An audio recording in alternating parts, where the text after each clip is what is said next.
mali ka to. May gusto lang po ako i-correct sa mga sinabi ng nanay ko sa mga interviews.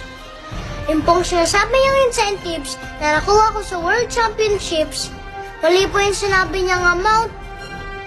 Mas malaki po doon ang natanggap ko. Pero, di po issue kung maliit, malaki. Ang issue po dito, ba't po nila hinahusgahan ang girlfriend ko? Kesyo, masyado raw siyang clingy. Clingy ba? Wala pong katotohanan yan.